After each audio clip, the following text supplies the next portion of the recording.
Okay, folks, we're going to go ahead and get started with our webinar now. We have Jim Hart with us today, and we are going to talk about fundamentals of shared mail.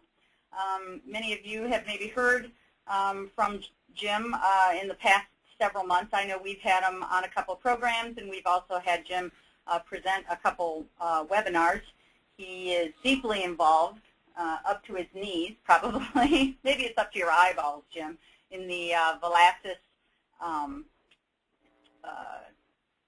NSA. The NSA, yeah, sorry there. And working along with NAA and several press associations on that. So, Jim, I'm going to turn the program over to you. One more thing. I do want to let the audience know that they are muted, and but we'd love to take your questions, and I know Jim would love your questions, and you may type those in. I will facilitate those. We'll be able to see when you raise your hand and or type in your question, and we'll make sure that Jim gets to those.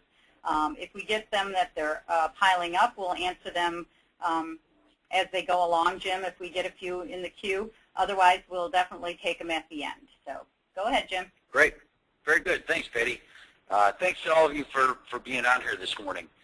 It dawned on me in doing several webinars and probably 6 or 7 live presentations on the Velasas NSA negotiated service agreement with the post office, for those of you who are kind of new to that, that there's whole layers of understanding of shared mail under a concept like that. And I started to realize that a fairly good percentage of the audience in those was kind of getting a little bit perplexed at some of the mechanics of shared mail or some of the dynamics of it, and I felt, you know, a little bad that I was kind of starting the conversation in the middle for those folks. So that's where the idea for this webinar came up.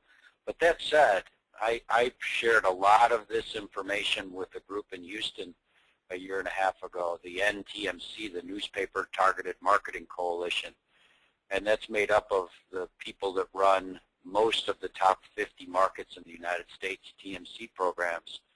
And I was very surprised at the end at the feedback. People that were telling me they had never thought about it that way and so on. And we're talking about folks that aggregate probably spend $500 million a year on shared mail, coming up and saying that's an interesting way to look at things. So while this says fundamentals, there's some pretty deep stuff here for you.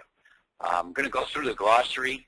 We have acronyms and they all sound alike. I think at the post office there's a rule that all acronyms have to start with a C, and they get just muddled all the time. We're going to talk about the mechanical side of postage, the pricing basics and how they work, the tactical side, a basic pro forma for a shared mail program, break even on a tactical basis, and how we sometimes make it nearly impossible for ourselves to break even. So if you're struggling at marginal or no profitability, don't feel bad. You have a lot of company, and I'm going to show you why that happens. Understanding true incremental costs. That's the foundation for running a strategic program. That's what we're up against, and that's what we have to understand. And then getting strategic, high volume, using your strengths. We're going to talk a little bit about content strategies to increase the acceptance of your product in the marketplace. And we're going to talk about our competitors' business models, how Red Plum, MailSouth, MSpark, the national mailets of the world, the people that kind of complement Red Plum work. And we're going to talk very briefly, if you're considering alternate delivery, you want to make sure you're doing it strategically and not tactically, and also want to give you a couple of pointers on whether the conditions are right in your market to be able to get away with that. Does the NSA figure into this? Somewhat, and then we'll have Q&A, but I'd be happy to take those, you know, as we go. The CDS file, computerized delivery sequencing, and you're all going to get these slides, so I'm going to go a little fast so I can get everything in. I don't want you to get frustrated that you're not able to write it down, and if you have questions, feel free to give me a shout afterwards. My contact info will be there. It's the holy grail. The CDS file is the comprehensive file that the post office puts out mostly every month. Some of you may be using a weekly updating cycle, but I'm not going to go into that. And I call it the Holy Grail because it is the comprehensive updated list of deliverable postal addresses. And the Dell Stats product, it stands for the Delivery Statistics product. All that is a summary of the CDS file. And whether you're an alternate delivery or not, you should still have this file. This is the file that all of our competitors use to mail. These are the numbers that most of the major advertisers have in front of them as to how many deliverable addresses there are in each zip code in the United States, and it's a disaster when you use Scarborough or Nielsen or your own circulation system to try to quote household counts. You should never do that. CDS file is the Holy Grail. CAS, CRIS, DPV, these are all products that are used more or less. CRIS is the list of all the street segments in the United States. DPV makes sure an address really exists. CAS standardizes addresses, basically make sure that an address is in the proper postal format. You don't need to know much about all of those things other than to know that they're out there. Piece pound. The shared mail postal rates we're going to talk about have two levels. The base, which is under 3.3, and when you go above 3.3 ounces, you use a rate formula that's called the piece pound rate. So you pay an amount for each piece, and then you pay a multiplier on the overall weight. I'll show you how that works in a minute. Sectional center facility, direct delivery unit. They may have monkeyed around with the names of these in the last few months. It really doesn't matter. Those are trucking levels within the post office. If you truck your stuff and you drop it off at the sectional unit and leave it to the post office to get it to the local units, you pay about $9 more at the basic rate. If you truck it straight to the DDUs, you have a little more control over delivery date most of the time, and you get a little bit of discount for that. And then there's roll on the floor laughing, and then for those of you who want to show your age, there's Lucky Strike means fine tobacco. Postal basics. Standard flats, that's the postal carrier level that we're in, enhanced carry around. Basic postal rates, there's 3 levels of rates, 4 now. We just added one and it's effective in January. If you have at least 10 pieces on a carrier route, you can get basic standard flat enhanced carrier route. About 1/10 of 1% of TMCs go out there. You'd have to have either really high household penetration or you'd have to be delivering pieces to the hinterlands all by themselves, probably the grocery store's manager's mom's house.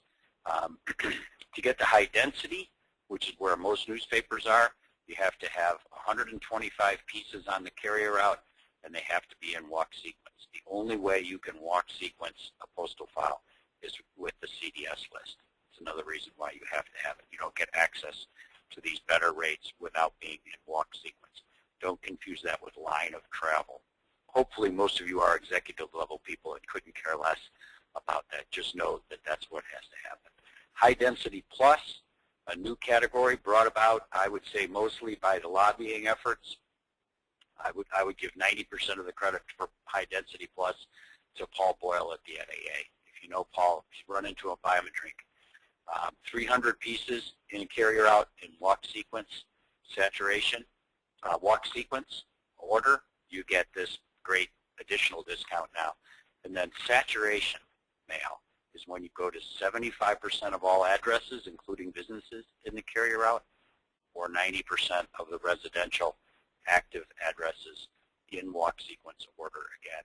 Newspapers, more and more. I used to see almost no newspaper shared mail qualify for saturation. I'm seeing almost 40% of it now, sometimes 50. Because if you use that 75% test, if your household penetration is less than, say, 20, 21, 22, because you have to add the business addresses in there, you're going to make it. And then there are discounts based on whether you truck it to the bulk mail center, which you should never do, or the sectional center facility, or the DDU. So here's our first set of numbers. There's the high density number coming up for January of 2013. If you truck to the DDU, and I'm just going to talk truck to the DDU. I'm not going to pull you into the minutia of this grid. We're going to use DDU high density, 176, high density plus, 172. So you see what they did when they introduced high density plus. They basically gave you no increase against the 2012 rates. That's the discount. So it's pretty nice. It's 2.5% discount. And then saturation, 158, 149. So they get about a $27 advantage for sending that out to that higher penetration of households. And then I hope this isn't too small. I apologize if it is. The postal grid for over 3.3, all you need to know, ignore the 4% increases and the 5% increases. They don't exist. That much, that's what the piece rate went up. The pound rate did not go up. And the majority of the rate calculation comes from the pound rate as your product gets heavier and heavier. So suffice it to say that those 5s and 4s are been misinterpreted by some people as what the rate increase is. It's not. These blend down to lower than 2.3% or 2.1%. Just need to know that this is how that works. So here's some assumptions on a basic pro forma for a shared mail program. We're going to assume high density. We're going to assume truck to the direct delivery unit. And we're going to assume that you're commissioning the sales reps. So costs up to 3.3 ounces. You've got postage, $176. Production, all inclusive. I'm just going to use a flat number. This is a good number. This is what our competitors use within a dollar. $27, and let's say you pay 8% commission. Just pull that number out, and let's just ballpark it at 16 bucks. So the break even on the shared mail program is going to be somewhere around $220, give or take a couple of dollars, depending on how you allocate production internally. Theoretically, the goal is to get to $219 before you go over 3 ounces, right? It's not. This one thing, if the only thing that you take away from this whole webinar is that that is a very damaging and faulty assumption, and it's the reason most newspapers struggle for years with getting to profitability. It's because they're trying to get to break even before they go above and get into incremental costs, and it's almost impossible to do. So don't feel bad if that's where you are. Let's talk about understanding incremental costs. I didn't have time to update all of this to the 2013 rates, but let's say this is now 176, but it's not important. This is going to illustrate the point very well. The base postage pays for 3.3 ounces. If we take 33/10 of an ounce, 3.3 ounces, and we divide it into the base rate, base postage costs $5.21 per 10th of an ounce. So an ounce at $5.21 would be $52.10 if you look at the base postage. This is that theoretical break even at base. Incremental postage above 3.3 ounces is only $2.23. In fact, in 2013, it drops to $2.22.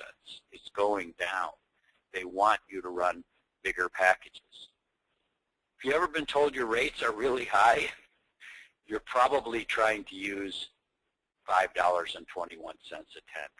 Here's a graphic depiction, and I thought I suppressed my little logo back there. Sorry about that. This is actually mixing fixed and variable, but it's going to illustrate a point for you. This area right here is 3.3 ounces. So this line where my cursor is 3.3 ounces. This is where all your costs are. This is where the postage drops to $2.22. You can just see really obviously out here is where all the profit's going to come from.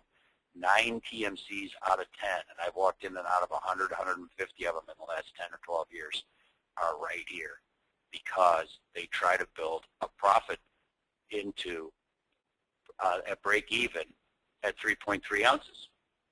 And they get stuck there. And they get stuck there because they've overloaded the pricing structure with fixed costs at too low of a volume level. It'd be like trying to break even on an airline at 10% occupancy on the plane. You can't do it. You can't do it with a hotel. They're high volume products. This is a high volume business, and we're playing break even at low volumes, and it doesn't work. It's why papers get so frustrated with their TMC. So this 521 up here, it doesn't exist. You cannot take that 521 and apply it into your rate card and tell somebody that for an ounce, it's 52 in postage plus $10 to insert it, plus profitability, plus, so it's 85 bucks. Guess what? The competition is out there. If this is a really good advertiser using this number, imagine how far off you are. Here's another little thing that folks do, the average postage. Just had a long conversation with a very established and reasonably successful property late last week who insists on using average postage. That number doesn't exist either. It's a dangerous number. It's an irrelevant number. You have base and you have incremental. So our competition builds models that get them out here, and it brings this into play. When Velasas bought Advo was about right here. And I hope you can see my cursor there. And they were throwing off about a 2.5% operating cash flow. The shared mail program is now throwing off a 14.5% operating cash flow on revenues of about $1.2 billion a year.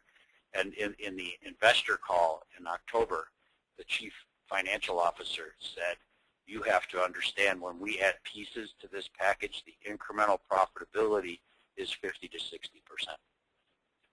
at the prices that they charge. So they get it.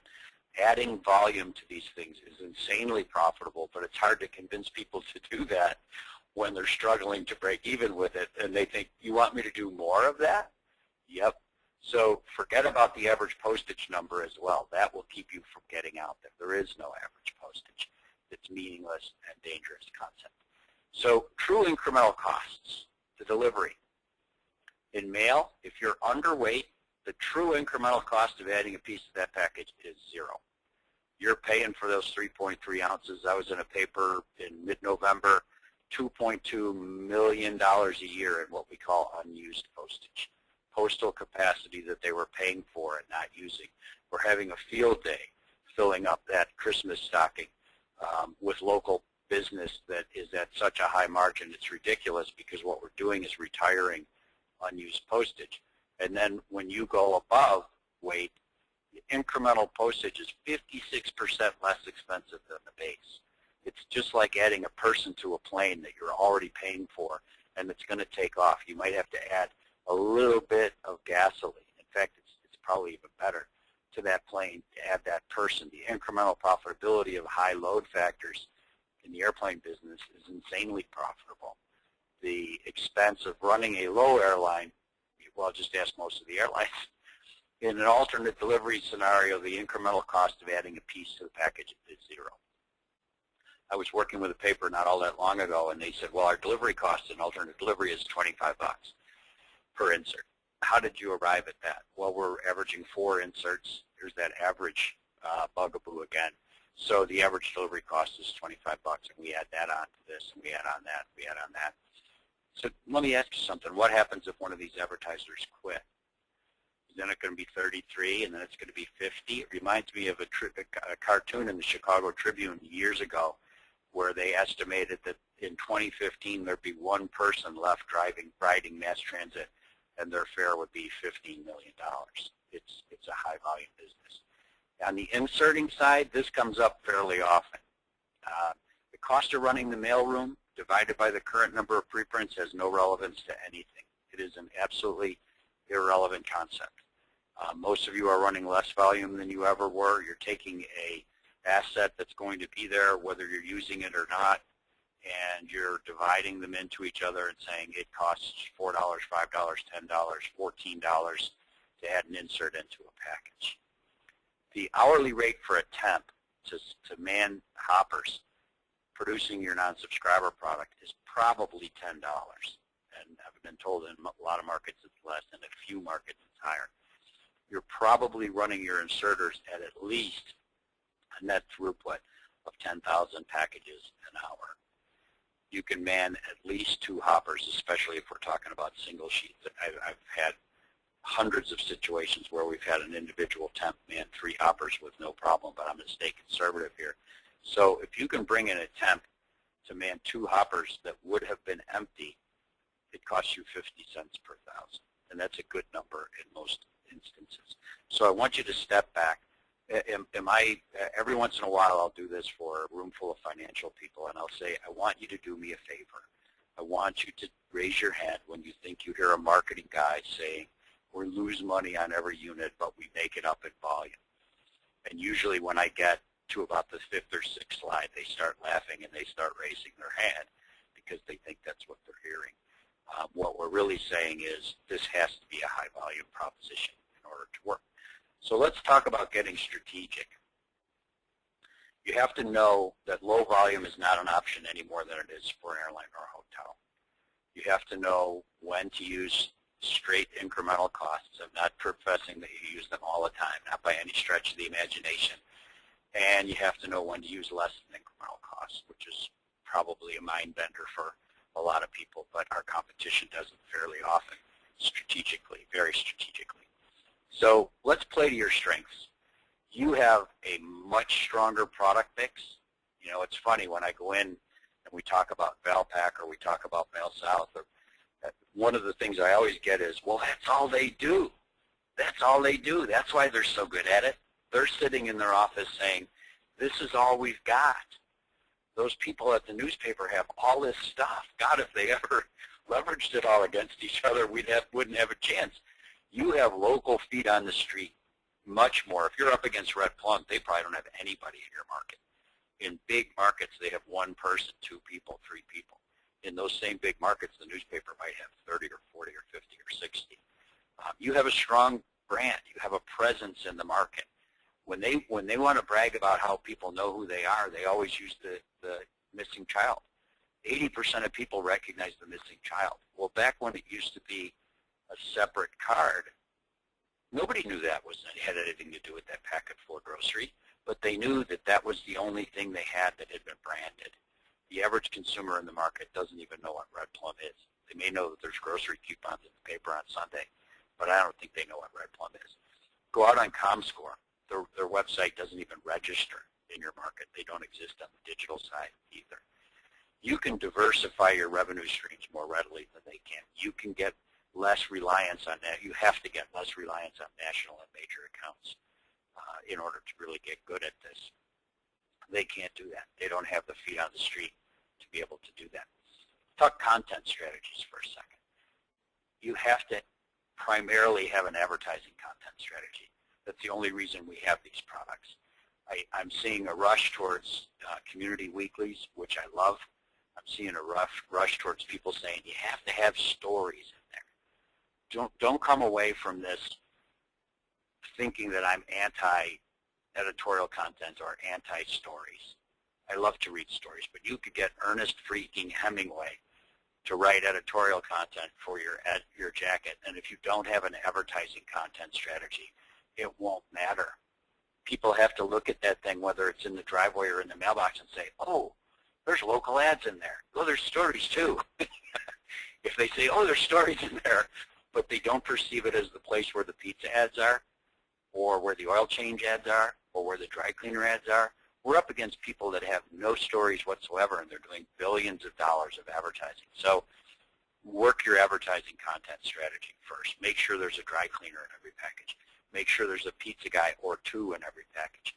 Stop salivating over Papa John's and Little Caesars. Those are real hard to get. There's a whole bunch of pizza guys under your nose that you have a lot less competition to go get. So readership doesn't matter if it's not fueled by a desire to see the ads. By all means, put some stories in there. I'm not anti-stories. Just don't let that be your primary readership thing. Here's some ideas for you, how to think about building a package. If you're in the mail, an ounce. If you're lucky, if you're in a very competitive market at all, you probably know that it's difficult to get much above $30 for that 1 ounce grocer. Some of you that are in less competitive markets may be delusional and have $80 grocers for an ounce. You have a target on your back that's so big you could see it from space. You know, that picture that was published all over the place yesterday with, you know, seeing the U.S. from space, they would be able to see you as a big dot on that map if you actually have grocers where you're above $50 for an ounce. You will have a shared mail competitor before you know it. Print and delivers, $140 to $180 an ounce. The print and deliver and the ROP on the right is where you get the yield that's more like $8, $9, $10 an ounce against delivery. It's what allows you to use incremental postage as your pricing factor to get and keep the grocery and drug stores that are so important to this. But that balance is critical. And if you're not dry, if you look at your jacket and you say, I have a 4-page jacket, you are looking at that as a finite resource that you're probably having a hard time selling because it doesn't have a marketplace. It doesn't have a diversification of advertisers in it. It's not looked at as a go-to place. Those two places on the right are where you change the game. That's what TMC Game Changer is about. It's about getting in there and using your brand locally, using all your feet on the street, merchandising effectively, cost effective for the advertiser. Load that sucker up, literally. So if you play this as a major account-centric fight, you are pitting your greatest weakness against the competitor's only strength. We've recently benchmarked close to 200 TMC programs, and the larger markets are much worse at this than the smaller markets are. In the larger markets, we're seeing 70 to 90% of the TMC revenue in that market coming from the top 10 advertisers. It's purely a major account fight, and it's putting our greatest weakness, which is the inability to sell nationally, against their only strength, which is the ability to get national leverage across a bigger footprint. So we're just allowing them to dictate the fight in the worst possible terms if we allow the TMC program to be looked at as major account preprints and little else. Are you thinking about alternate delivery at all? Real quick, alternate delivery strategically, if you're playing chess, it's a license to produce a big fat package. Zero incremental cost of adding volume. You could have a field day. It is not a way to cut expenses on a weak program. If you have a skinny little program and you're looking at alternate delivery as a way to make it quote unquote healthier, you're playing checkers. And checkers, you are hastening the spiral down the drain. So if you're considering alternate delivery to prop up a crappy, I hope I could say crappy on an Inland webinar, weak non-subscriber program, print this out and put it on your wall. Fill it or kill it. Build it up. If you can make it fat, by all means, move that thing into alternate delivery. People will have grown used to looking for it. They want it. It's accepted. It's doing well. Skinny, you're going to kill it. So key considerations in looking at alternate delivery. If you were a kid, would you trick or treat there in December? Are the houses close enough together? Are the doors close enough to the sidewalk? Is it snowing there? Is it lousy out? If you can't answer yes to all of those, you're probably not in a market geographically that's good for alternate delivery. You don't want people coming out of their house in April and picking 22 of these things out of the snowdrift that was in their front yard. It's not good. And would you climb under the car? If somebody put your current TMC in a plastic bag and they whipped it into the driveway and it slid up under the car, would a fair percentage of the consumers not only come out of their house looking for it, would they climb on their hands and knees under the car to pull it out because they know there's value in there? If you can't answer yes to that, then you don't have a strong enough product to be putting in a plastic bag and throwing in the driveways long term. I don't use bolds in here very often. I don't use caps in here very often. So please pay attention when I do. Do not rely on visual or manual verification if you go to alternate delivery. That's like trying to man the little Dutch boy trying to work the Great Wall of China. I don't care if your mother is the carrier. Give her a GPS dongle that she has to carry in her pocket and tell you you love her, but you will fire her in a heartbeat. I look at GPS as an electronic dog collar that every carrier should have around their neck every minute of every day. You want to be able to go out online and verify that that person did that route. You want to be able to show that to the advertiser. You don't want to have a picture taken with a phone. See, we drove by and took a picture of that. Well, the advertiser is going to be convinced first you place the thing on the porch. Plus, you have to be there when the thing is actually still on the porch. There's 100 reasons why you should not do a non-paid product. relying on visual or manual verification of the carriers. So enough on that. Competing business models. Let me check my time here, make sure where I'm at. Oh, pretty good. Here's what we're up against. The basic pro forma for the shared mail programs that you're up against. First of all, they get saturation postage just by default. They always truck to the DDU, and they have commission reps as well. So they're starting out with $149 a thousand. The production number that they use, they look at it as a flat thing. This includes all their trucking. This includes postal paperwork. This includes the actual act of inserting everything. They typically use $27.50. This may have changed $1 or $2 since I was privy to it, but for all intents and purposes, they use a flat number to build that package, and they don't necessarily mess around with an incremental number for production for adding inserts. Similar commission percentages, so their break even is $194 for that 3.3 ounces. $27, this is their advantage out of the box, $27 less than us. But then we have home delivery, which has no incremental cost of delivery whatsoever to balance that. Incremental postage is the same. We almost lost that fight about 5 years ago. We aggressively ran it up the flagpole that they were starting to create a disparity on the heavier packages and that would be disastrous for us, and the USPS backed off. Unfortunately, we as an industry did not take much advantage of that. So we have the ability to go out and sell at that same $22.30 an ounce as the competition. So the strategy on the shared mail folks, their content strategy, and I'm sure you already know this, is grocery and drugs. That is they call it attention management strategy. If they can get the grocery and drugs, they think they can get the eyeballs, they can get the traffic, and they make their money off of everything else. That's why this is such a hard fight, is that you're up against not only their ability to sell nationally or regionally, you're up against their core attention grabber. This is what I call the split personalities of the shared mail competitor, and this is what confuses newspapers so much. Personality A is the 3.3 ounces and less, under, break even.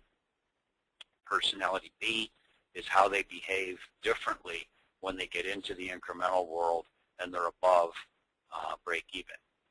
When they're underweight, everything is a contribution mentality. Remember that story I told you a little while ago about that paper that had $2.2 million in unused postage?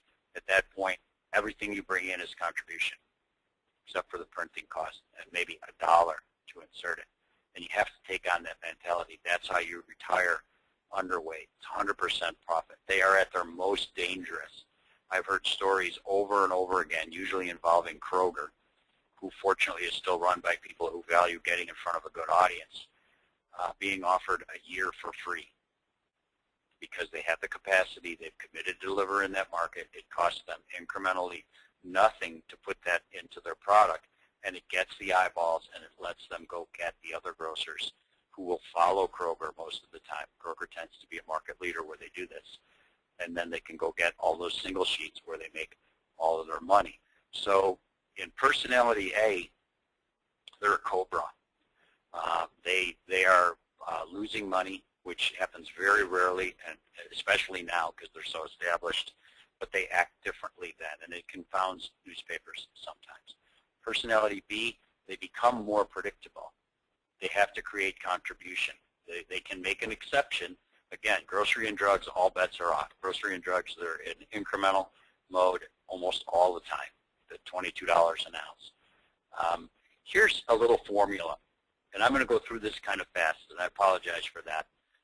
You will have the slides to this. Patty made sure of that, so you have her to thank for that. $2.23 times a tenth of an ounce plus $2. This is on a carved tablet somewhere that basically says if you're operating above this on one of these core accounts, you're good.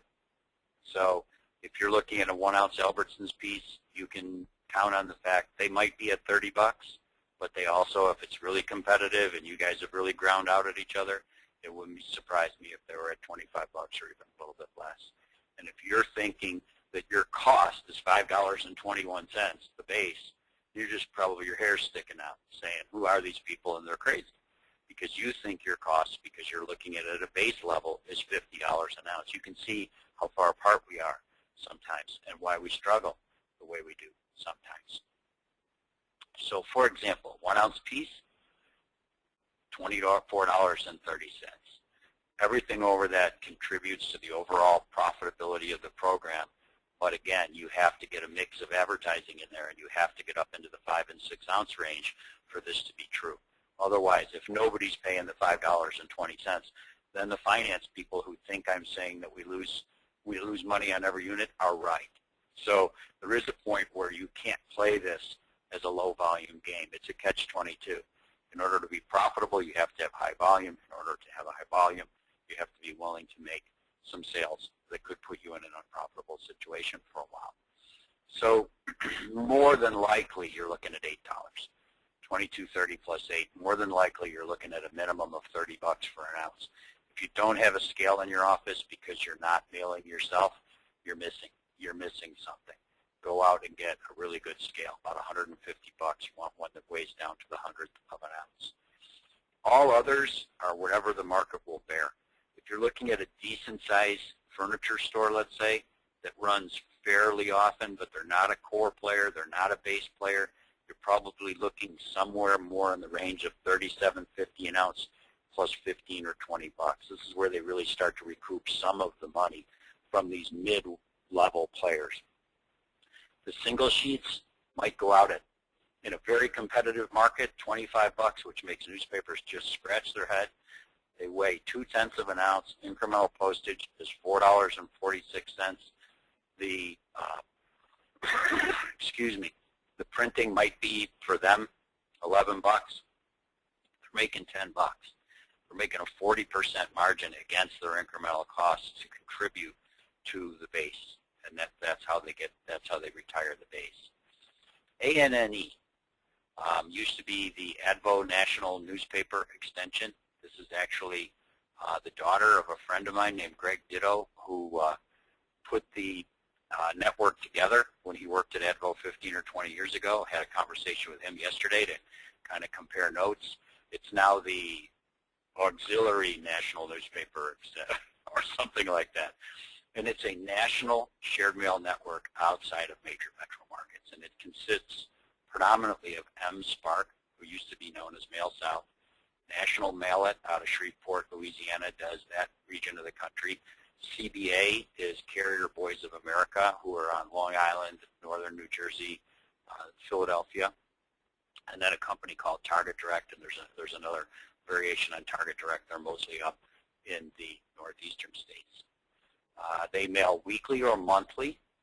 A lot of them used to be monthly. They're becoming increasingly more common to see weekly packages. MSpark just got a sizable influx of seed money. I'm seeing them pop up in markets pretty aggressively, pretty fast. New markets opening from National Mail It as well. Red Plum brokers into these products. So this network extension is kind of what allows, if you're in Ohio and you have a grocery store fight and Red Plum has that grocer in Columbus and Cleveland and Cincinnati, chances are they are brokering that into a non-metro, I don't want to call markets that aren't metro all rural, but that's what I'm referring to. They're brokering that and using leverage across all of those markets to mess with you. Kind of a hard thing to counteract. They are more likely to have local feet on the street. Very efficient. If they're doing a monthly thing, they'll stagger the delivery dates. Those people will go from place to place, like the phone book sales group, selling it. And here's the footprint, just to give you an idea of MSpark and MailSouth. So this is some of the targeting up there with the Target Direct folks, little pockets. I believe this green in here is more MSpark. This is mailers of rural Arizona. There's other smaller players in here, but the red dots are MSpark. So chances are some of you have that in your market or will soon. The business model, saturation mail. The grocers drive weekly frequency and eyeballs. I underline weekly frequency because for the most part, I think these people would prefer to be monthly. They don't want the expense of having to support all of this postage. It's much, much more profitable for them to try to drive everybody into one package. If you think about it, one package, $5.21 per tenth of an ounce to start, $2.23 when you're above weight. If you could get an 8-ounce package instead of 2 4-ounce packages, you make a lot more money. I mean, you probably make double or triple the net profit off of a single monthly program that goes out at 5 or 6 or 7 ounces versus trying to break even against 2. You put out 2, you're working for the post office for a lot longer into the month than if you're putting out 1. So the grocers, and I know you already know this, and it may sound like I'm contradicting what I've been saying, that you can't let this be grocer-centric. On the other hand, at startup, it's all grocers. So if you can keep the grocers, if you can stand on your head, if you can do whatever it takes to keep the grocers, that's probably what will keep them out of your market on a weekly frequency basis. Once they've done that, think about it. They've committed to $200 per thousand per week times 4 weeks in your market. Until they get to that, they haven't broken even yet. They know how to get to break even. So you basically have allowed somebody to really set up an incendiary situation. If one of these folks gets into your market and they get one of these weekly advertisers, they will get to break even, and it will involve a lot of money. So their goal is to get to the $194 as soon as possible to create the very high incremental profits that they reap above that. They have more what I call horizontal leverage than we do. If you're in that somewhat rural market in Ohio, again, just to stay with that example, they are able to leverage the combined presence of Red Plum and the A&E papers across that whole geography to say, hey, give us that other 100,000 over there. What the heck, we're already delivering $3 million for you in this state. Now you can truck it to one place, one order, one bill. We'll give you a tiny bit of consideration, boom. So that's what you're up against, as you know. And they can launch overnight. They get 2 or 3 people to give them a nod, and all of a sudden there's a package in your market, and you don't know what hit you, and there's 6 or 7 reps there blitzing it, trying to get it to break even. They have an increased focus on digital bundles, especially MSpark. MSpark just hired a guy who I have a huge amount of respect for, very smart guy. He's been on some of my webinars before, and he gets it, and he's a digital guy. And MSpark is going to have much more of a focus on usable digital bundles. Now, when I say usable, I don't mean banner ads. I mean things that are going to work a little better than that. I'll give you some insight in a few minutes. They usually have thicker jackets. They get that. They'll have a 20-page jacket, a 24-page jacket. It's hugely profitable, much more profitable than having a little 4-page jacket and then trying to go out and find people who will run inserts. What you can do, make sure your grocery rates are in line. Was in a market 5 or 6 months ago, 1-ounce grocer, good-sized national grocer. There was MSpark and Red Plum all around within the state, and they were at $80 a thousand. And I said, good God, man, get that to 40 as fast as you can. I know it's going to hurt. But it'll hurt a hell of a lot more if they come in there and they launch a program, and they'll do it overnight. And nobody will listen to you if you come to them and say that you'll do it for 40 after you've already been faced with the letter saying we're gone. And if you're up in that range, they're going to be gone. It's not a matter of if, it's a matter of when. So you need to suck it up, and you need to get after those grocers, even if the closest shared mail program is 100 miles away from you right now. Trust me, they're looking at you. Failure to do that is just opening the door. Pay attention regionally. You start to see these guys on your perimeter. You start to see them popping up in markets 100 miles away. Don't wipe your brow and say, we missed that one. They're coming towards you. And start to work more regionally. Track surgically. I'm always blown away when I go into some of the largest markets in the United States. How's Red Plum doing your market? Not so good. This isn't an essay question. This is a numeric question. What are their packages weigh? Oh, not very much. Seriously? I mean, this is billions of dollars. We've got a program now, and I'm not trying to sell it to you, but we have a program now. We create a grid in the market. We get people in each of those quadrants in that grid. We collect a representative sample of packages every week. We weigh every piece in every package. We categorize them, whether it's furniture or grocery or drugs. We estimate the rates. So we're estimating the competitors' revenues in that market. We know we have a new advertiser alert set up. If they get a new advertiser into that package, the folks at the newspaper find out about it immediately. This is just how professional businesses run, and I don't know why we as an industry have not been much better about knowing exactly. Trust me, they know what we've got. Remember, the profit is higher with local ads. So the more aggressively you're tracking, the more you know when they picked off a local guy. And it may be counterintuitive, but that's where their profit is. So that's where the effectiveness of tracking is not necessarily, you know, they're doing the grocers across your whole market, and a lot of you probably don't bother tracking because you know what's there. You're not paying as much attention to what they're doing to make the real money. And if you surgically try to take those local ads back, you're going to cut off their ability to recoup the cheap rates that they gave to the grocery stores. That's their food supply. Share info regionally. Get those folks around you that have these shared mail programs in them to share their tracking information with you, and you share theirs with them, because if they picked off an advertiser 100 miles from you, you can bet they're working horizontally and trying to pick that advertiser off from your backyard. Diversify your revenue streams now. That slide I showed you a little while ago with the print and delivers in the middle and the increased jacket size, those are infinite capacity opportunities for you.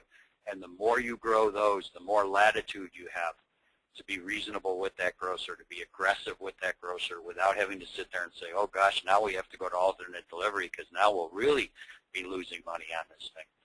The non-subscriber audience is the fastest growing audience we have. We have to get better at this. We have to get better at monetizing this.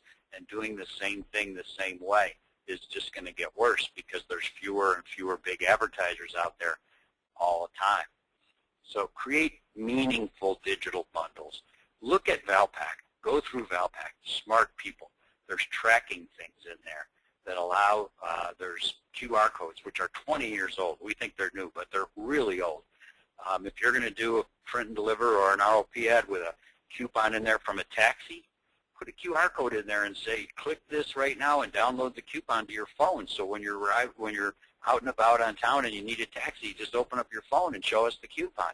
So start to do call of action, direct response type stuff as opposed to digital mass marketing, which is what banner ads are. That's just an extension of what we already do. Get more call to action oriented, get more direct marketing oriented with your digital bundles, and you'll be able to increase results and trackability and accountability and all those good things. That's what these other guys are going to do. That's where they're going. And adopt a high volume mindset right now. You have to step back and say, okay, first thing you want to do is measure what percentage of the revenue in your TMC is coming from the top 10. The second thing you want to do is take your TMC revenue, divide it by the number of households you deliver each week, divide it by the number of weeks that the revenue is for. What's your average revenue per 1,000 households? Red Plum in Q4 last year averaged $400. The average newspaper averages about $190, maybe $210, maybe $220. It's right around break even. They think they're doing good when they're at $250. Red Plum would have been shut down a long time ago if they were running at $250 a thousand. You've got to get into the $350 range, and you got to do it quickly, and you got to do it by diversifying your revenue streams. I know I'm rambling a little bit now, but here's an offer for you. Free TMC assessment. If you go to tmcgamechanger.com, free TMC audit. There's 5 or 6 questions there. You fill them out. We will benchmark them against the 200 papers that we're talking about. Look at where you're probably at risk. Look at whether you have some upside opportunity. And there's no obligation for this at all. It's an opportunity for you to get an idea of where you are compared to the rest of the world. And if it translates into an opportunity for us to work together, great. If it doesn't, we're happy to to have that conversation with you. Here's my contact info, and Patty, I'll turn it back over to you. Thanks, Jim. Folks, I haven't seen any questions typed in at all, but if you'd like, now would be the time. If you want to type in any questions for Jim, please feel free to do so. I will let you know, Jim's already mentioned to you a couple times that you will have an opportunity to download the PowerPoint presentation that Jim gave. In fact, I believe it's already up on our website, but I will send you a link so that you can access that. So I do not see any questions, Jim. Well, I think I went into full fire hose mode there, Patty. I think we covered a lot of stuff. So, and if feel free, there's the email address up there if you if you have a question, but couldn't type it fast enough, just shoot me an email. I'll get back to you. Okay. Well, folks, thank you very much for joining us this morning. We appreciate it. Hope you'll participate in the rest of our webinars that we have going on in the month of December. Jim, thanks very much for your help. Always good having you on the program. Anytime. Thanks. Have a great day. Thanks, everyone.